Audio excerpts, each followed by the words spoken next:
Marilah kita bersatu di dalam doa. Allah Bapa pengasih yang kami sembah melalui anak-Mu Tuhan Yesus Kristus, segala puji syukur kami ucapkan kepadamu Tuhan atas setiap berkat dan anugerah yang Kau berikan kepada kami. Terima kasih untuk kesempatan yang baru di hari yang baru ini. Kiranya Kau yang menguatkan dan memampukan kami menjalani hari-hari kami terus dalam satu hari ini dalam melakukan segala aktivitas kami, agar kiranya apapun yang kami lakukan menjadi kemuliaan bagi nama Tuhan. Karena itu Tuhan, kami berserah diri ke dalam tangan-Mu melalui bimbingan di dalam renungan pagi hari ini. Tuntun dan pimpinlah kami setiap anak-anak ini agar kami dapat mengerti yang menjadi kehendak-Mu. Berfirmanlah Tuhan, karena kami sudah siap untuk mendengarkannya. Amin.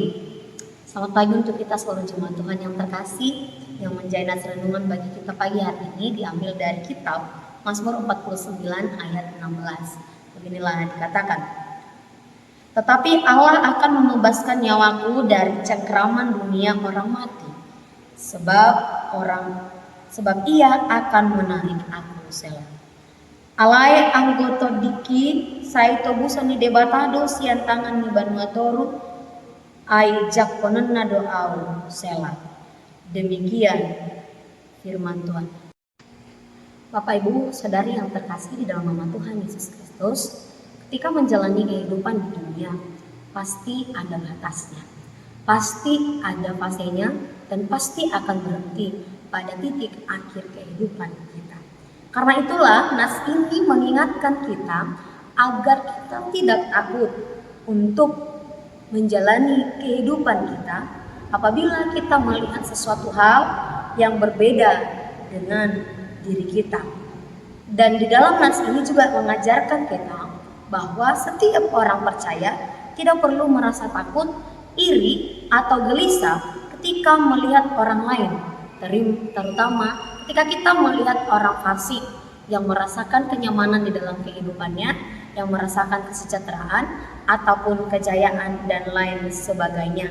Kesannya tampak makmur, sehingga kita tidak perlu dengan iri hati melihat orang-orang fasik demikian. Kekayaan dan kemuliaan duniawi sering kali terlihat mengesankan dan membuat kita ingin memilikinya ataupun ingin merasakan hal yang sama dengan orang lain tersebut. Karena yang terpandang di dunia adalah mereka yang memiliki kekayaan, memiliki jabatan, dan lain sebagainya.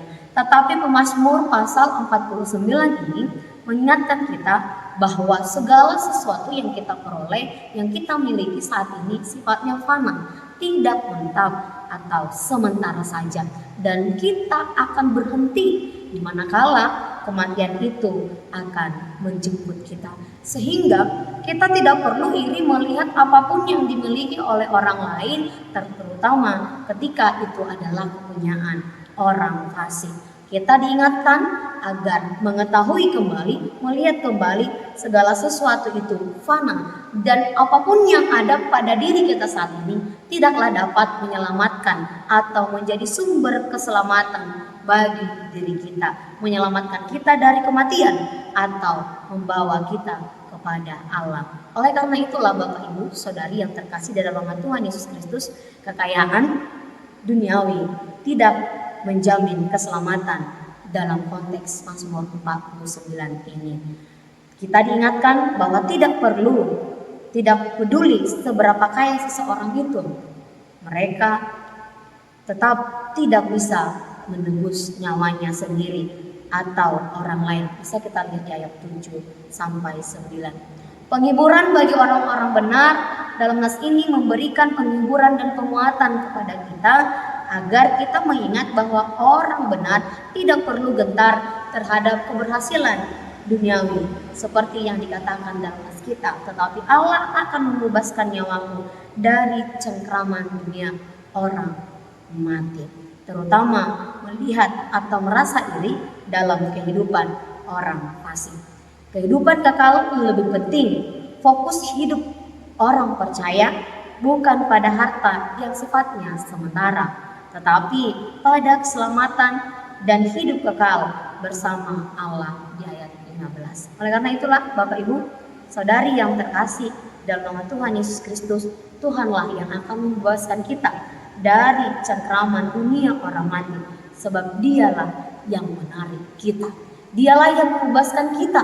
Dialah yang akan memberikan kemerdekaan kepada kita. Karena itu, hendaklah melalui firman ini kita mengingat agar kita tidak terkecoh oleh keberhasilan duniawi orang lain. Jangan pernah letakkan rasa iri pada keberhasilan orang lain, terutama itu ketika dari orang asing. Kita juga diingatkan agar mengingat kembali bahwa Tuhan adalah sumber pengharapan dan keselamatan yang sejati. Tuhanlah yang akan membebaskan setiap orang percaya, Tuhanlah yang akan menarik kita dari kematian, dan Tuhan jugalah yang akan menolong kita, karena dialah sumber keselamatan dan satu-satunya yang dapat menyelamatkan kita. Sumber keselamatan sejati hanya ada di dalam Allah yang kekal dan yang lebih penting daripada yang sifatnya sebentar. Karena itu, percayalah kepada Tuhan, karena dialah sumber pengharapan dan keselamatan yang sejati, yang mampu membebaskan kita dan memberikan kita kepada kehidupan yang kekal. Amin. Selamat pagi, Tuhan Yesus memberkati kita sekalian. Shalom. Kasih karunia dari Tuhan Yesus Kristus serta kasih setia Allah Bapa dan persekutuan Roh Kudus memberkati dan menyertai kamu sekalian hari ini, esok, dan sampai selama-lamanya. Amin.